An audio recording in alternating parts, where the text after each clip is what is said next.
The solutions appear, I mean, the solutions you've given now appear common sense. One will have to ask why it is difficult. I mean, it's not that we don't have any government spokesperson on this panel or even a government representative. Why does it seem so difficult to apply some of them? Maybe they will say that they're doing some of the things that, you know, you're already suggesting here. We'll just get to see the results. Would you agree with them, Ejibanta? I agree with him totally. But you see, the security agencies need to do more because they are not accessible. And if you have a genuine advice, you don't know where to go. That's one of the problems. I see. Let's go to Lagos now. Chairman. Well, my question goes to Mr. Gabam, Alhaji Gabam. You have talked extensively about indoctrination of people in the Northeast, and as a matter of fact, that's now spread into the Northwest of the country to perpetrate crime and acts of criminality.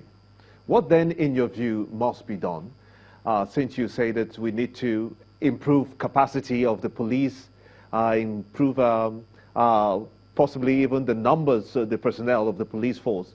But can those issues address the issue of indoctrination of youths, especially those in the IDPs, believed to be the pool of where this resource can be gotten from by the insurgents or even the kidnappers or the bandits?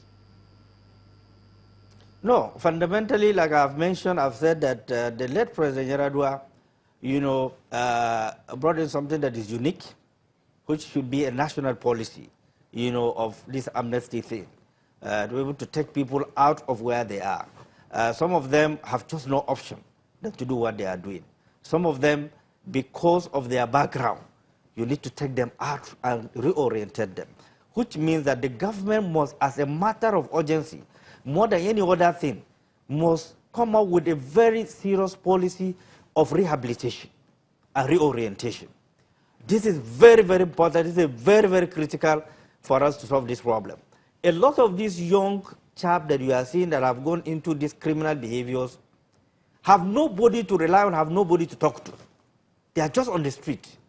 And they were recruited on the street. Which means if the government is serious, like I saw last week, that there's a program going on in KB or thereabout, where a certain amount of money is being proposed to get these young children out of what they are doing, reorientate them, rehabilitate them, and give them something to do. And of course, you must develop a dialogue program that would deal with the causes of this problem, which led to the escalation of the situation, which led to children losing their parents completely. And they have nowhere to go to, nobody to help them. They have no source of food at all. And therefore, they are quite vulnerable. Now, a government that is serious and is determined to deal with this reckless behavior must come up with a very urgent program to rehabilitate them. And they are known. Their locations are known. I have a friend who has a farm along Kaduna Road. And he's telling me his agony, that most of those criminals are just behind his farm. And the security agencies are aware. And you're having criminals who generated money or somebody supplies sophisticated weapons for them. If I may butt in again, you did establish some history from your opening submissions, a history of how this all began.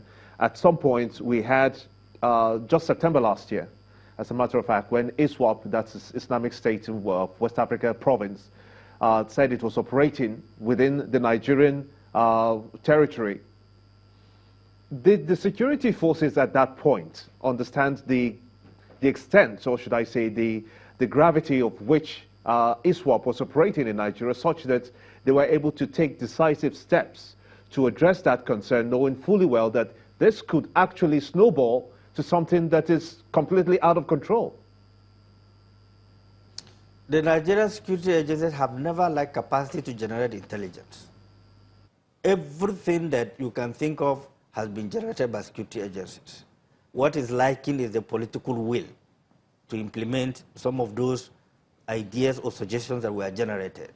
Once the government is determined to take care of the situation, they will take care of it, because security agencies have access to virtually all that is ongoing.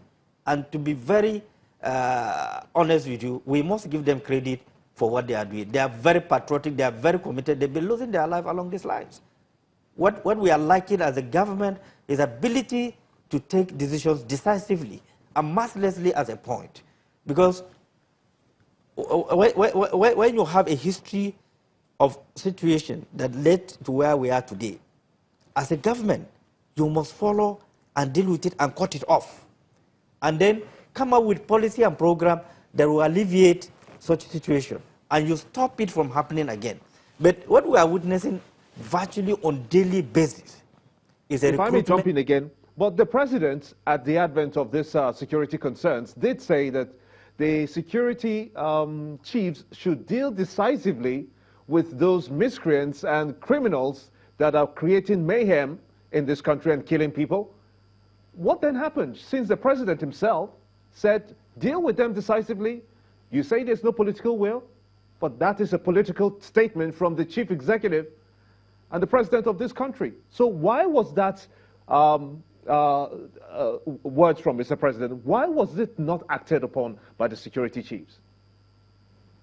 Now, that's why the president and commander-in-chief, there's a difference between issuing a statement and ensuring that that's what the order you are giving is being complied with.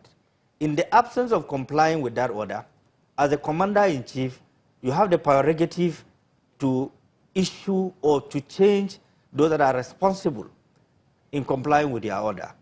So you'll find it very difficult to comprehend what is going on. Yes, I've listened to the president giving such directive. We have also, as a living witness, as a citizens of this country, seen on daily basis the situation is degenerating. And I've also heard the president say that he have virtually supplied everything that was requested of him by the security agencies. And then you begin to wonder, where is the sabotage coming from? And if there's a sabotage, is the president not aware of the sabotage? If the president is aware of the sabotage, what happened? What action has he taken? Now, as someone who was privileged to be in government, I know that once you have a leadership that is not decisive, you are definitely going to face a lot of consequences, and you cannot control it. Decisiveness is part of an attribute of a leader. You know, where you combine emotion and sentiment in taking a tough decision, there's no way you cannot suffer a massive embarrassment and all sorts of descriptions of ineptitude and so on and so forth. This is part of what the government is suffering today. The president has made a very clear statement, but it has not been implemented so far, as we are seeing, because the situation is escalating. Okay, Alhaji, let me ask you this question. From some of the things that you have said earlier, it would seem like there are some of these issues that are political, some of them are economic. How much of our security challenges are political? How much of our security challenges are economic in nature or inspired by political or economic circumstances?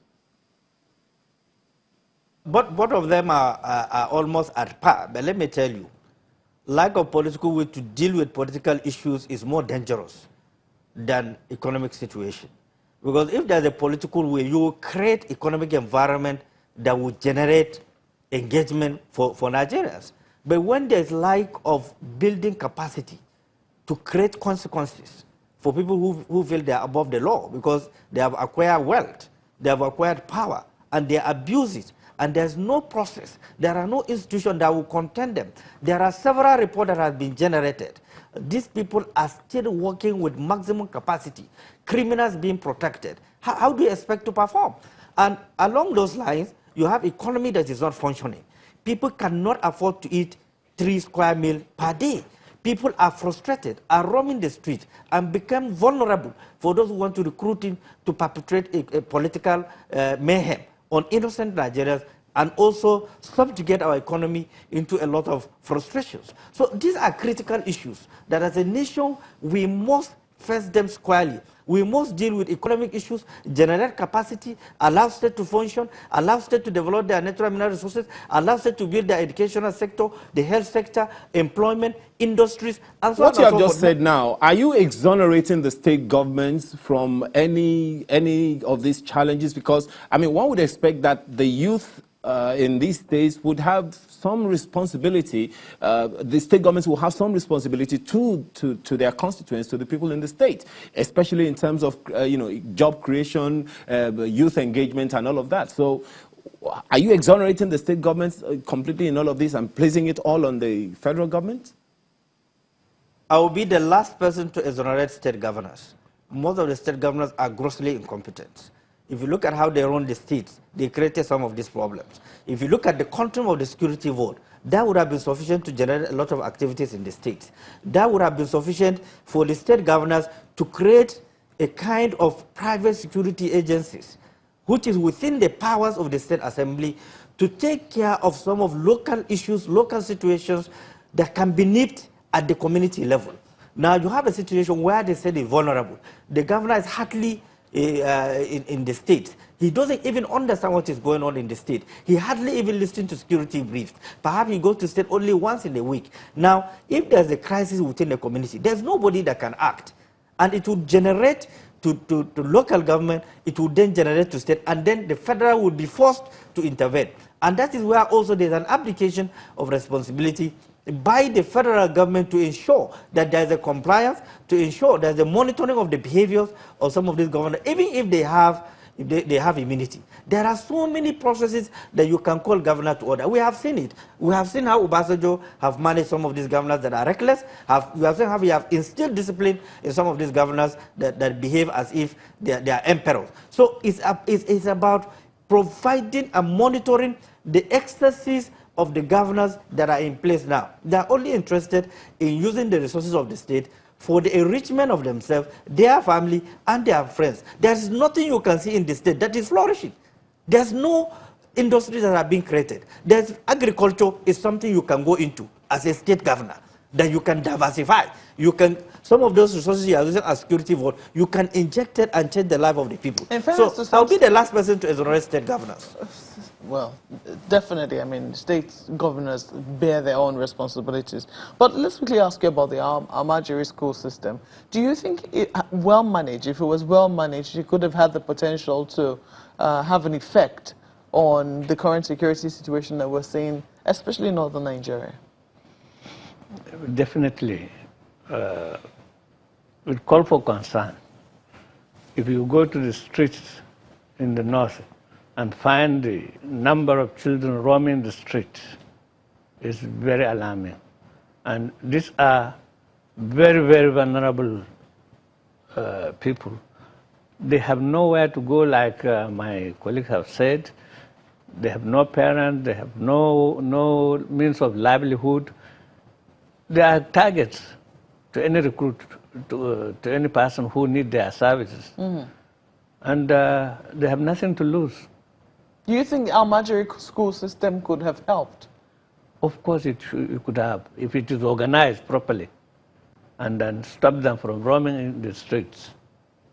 One will have to ask, I mean, what has prevented the system from working? Because we did see efforts during the Goodluck Jonathan era to build those schools again and bring the children back to the classrooms. Yes. We don't know what has become of, of that system, whether it is having any effect whatsoever. Let me ask you, is it having any effect? Let me tell you, I'm an Almajiri myself. I went through that process as a child. The way you see the Almajiris, I went through that process. But it was well guided. I didn't go and become an Almajiri because I come from a wretched home. No. Then the belief of the parents then was, it's something that is commendable for you to take your child to learn Islamic knowledge. So I was taken to a Malan, a custodian of a Malan, to be an Almajiri. And I went around the way you see Almajiri go. But it was guided. And there's a discipline compared to what we are having now. There's so much that have been produced, and there's no capacity to manage them. Yeah, we know what the problem is right now. Do you think it will have any effect, assuming it is resuscitated? Absolutely. There is not even about, it is even stupidity, so to say, for you to abandon such a program. It's very classic, it's very important, it's very necessary. Because you need to change the background, the thinking of those children that are roaming the street. What Jonathan have done was an excellent program. But like I have said, we are a nation that always run away from reality. We key in sentiments and emotions in driving a process forward. Otherwise, no responsible leader will abdicate that responsibility or will not take it further than where former President Jonathan has taken it to. Well, we'll certainly ask in the following days what is happening to that system and whether or not it's been abandoned, or is it that maybe there's some special plans about to happen to the system which we don't know about. But we have to thank you, gentlemen, for coming on Sunrise Today this morning. Alhaji Shehu Gabam is National Secretary of the Social Democratic Party, and we've also had with us retired Major Ibrahim Bantam, who is the former coordinator of the National Communications Agency.